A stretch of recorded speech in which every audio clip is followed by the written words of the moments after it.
Olá, meus amigos, bom dia, boa tarde ou boa noite.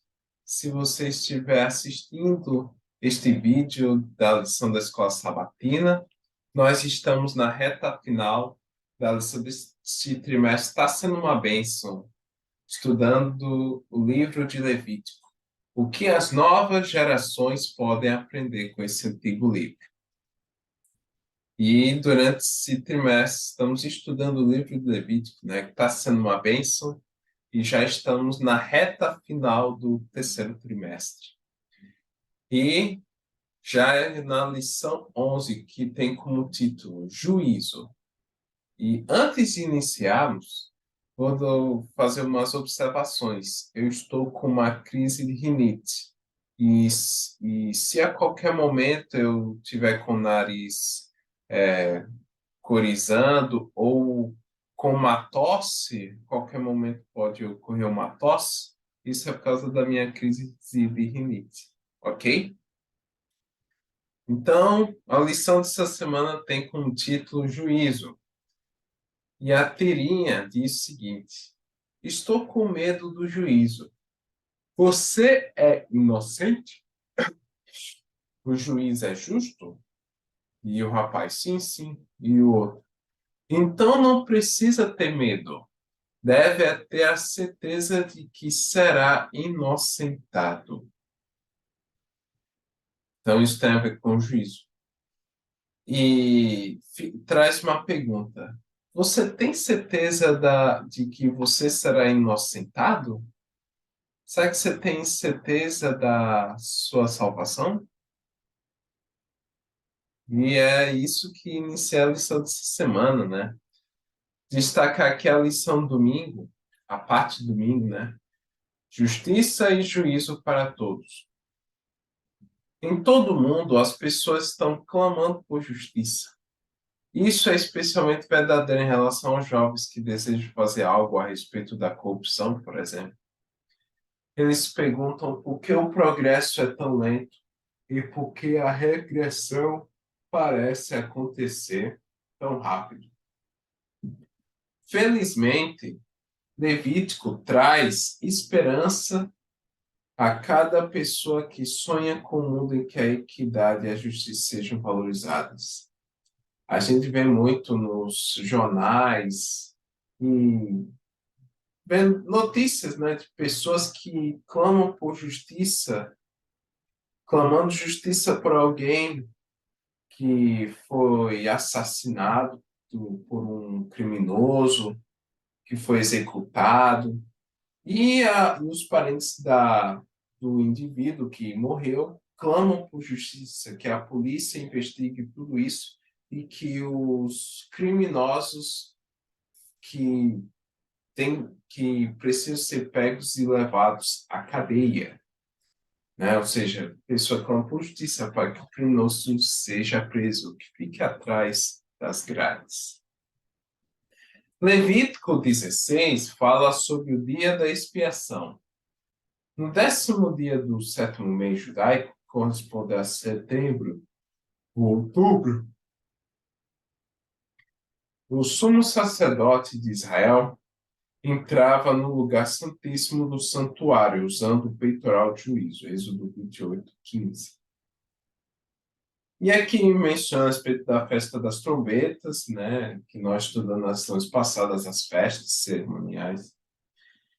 E o texto-chave se encontra em Levítico 16, 29 a 34, que é o texto-chave da lição dessa semana. Vou abrir para vocês. Versículo 29 a 34. Diz o seguinte: isso lhe será por estatuto perpétuo.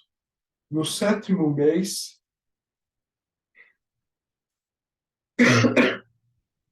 aos 10 dias do mês, vocês se humilharão e não farão nenhum trabalho, nem o natural da terra, nem o estrangeiro que peregrina entre vocês. Porque naquele dia se fará expiação por vocês, para purificá-los, e vocês serão purificados todos os seus pecados diante do Senhor. É sábado de descanso solene para vocês. Vocês se humilharão. É estatuto perpétuo.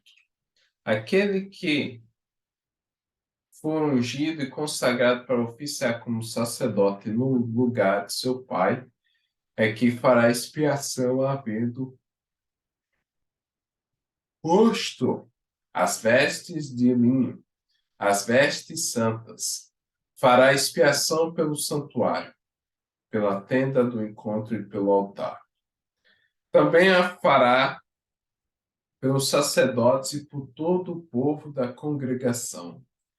Isto lhe será por estatuto perpétuo para fazer expiação uma vez por ano pelos filhos de Israel por causa dos seus pecados. E Arão fez como o Senhor havia ordenado a Moisés. Então mostra que a expiação era uma vez por ano, né? A expiação que nós estudamos na lição passada a respeito disso.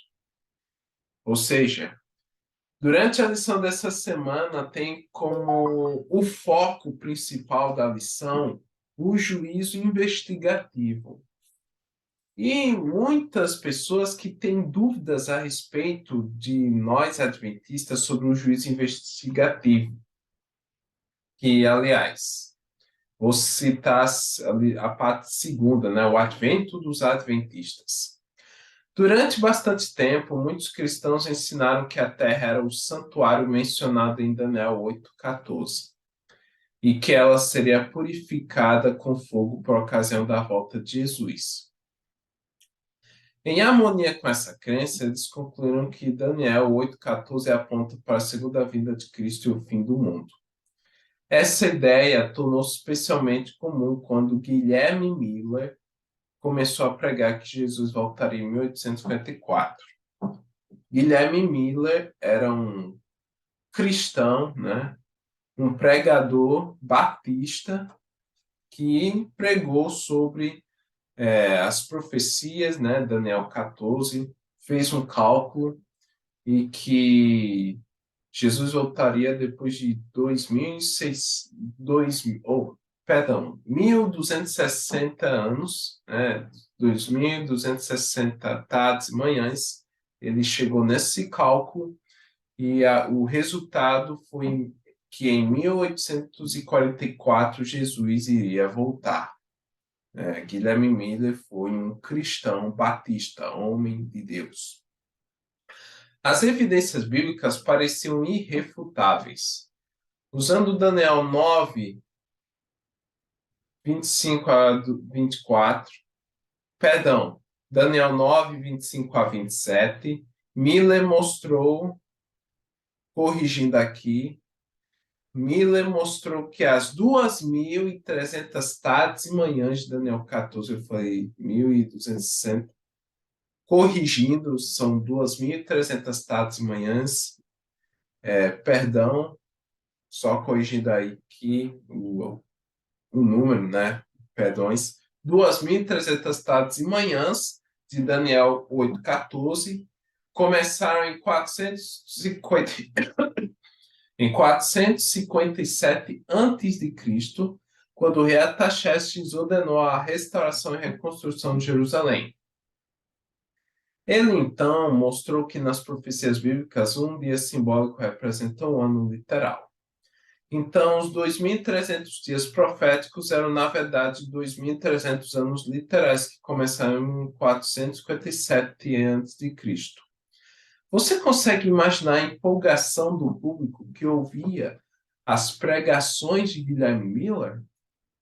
Na frente de milhares de pessoas, ele fazia as contas e concluía, como eu disse, né, que os 2.300 anos terminariam muito em breve no ano 1844. E nós sabemos que, naquele ano 1844, Guilherme Miller e outros cristãos de outras denominações ficaram tristes, né? Que Jesus não voltou naquele ano e ocorreu o grande desapontamento. Muitas pessoas ficaram tristes que Jesus não voltou, outros seguiram firmes na palavra palavra de Deus em suas igrejas, outros saíram de suas igrejas. Ao estudarem os livros de Hebreus e Apocalipse junto com Daniel, os primeiros adventistas ficaram impressionados com o fato de que existe um santuário no céu. Eles descobriram que o santuário abordado no Levítico era uma espécie de símbolo em miniatura do santuário celestial, onde milhões de anjos servem a Deus, o Pai, e a Deus, o Filho. Você pode encontrar em Daniel 7:10, Hebreus 8, 1-5, 9, 3, 24, Apocalipse 11, 19. Ou seja, Moisés, Daniel, Paulo e João confirmam essa ideia, né? E algumas pessoas acusam a Igreja Adventista do Sétimo Dia de ter marcado datas para a segunda vinda de Cristo. Isso não é verdade, irmãos. Vocês que têm essas dúvidas a respeito da Igreja Adventista do Sétimo Dia, a Igreja nunca marcou datas para a volta de Jesus, né? Porque a Igreja Adventista do Sétimo Dia foi organizada, né, oficialmente como denominação em 1863.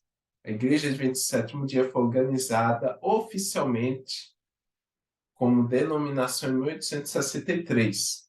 Quem marcou datas foi o movimento millerita. Guilherme Miller foi um cristão batista, ele era batista, e ele, junto com outros cristãos de outras denominações, marcaram datas para a volta de Jesus. Foram influenciados por Guilherme Miller, né? Por Guilherme Miller, o movimento millerita.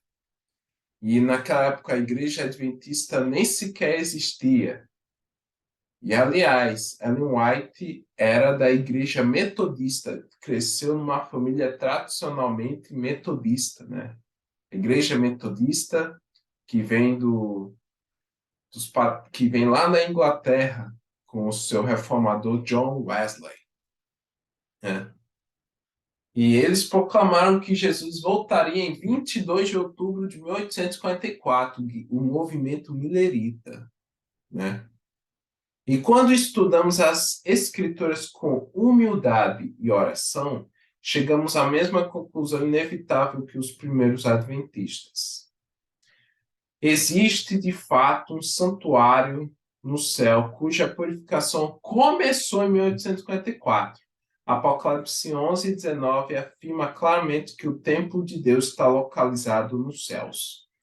E você pode ver em Hebreus e em Apocalipse quando fala sobre o santuário celestial, também em Levítico.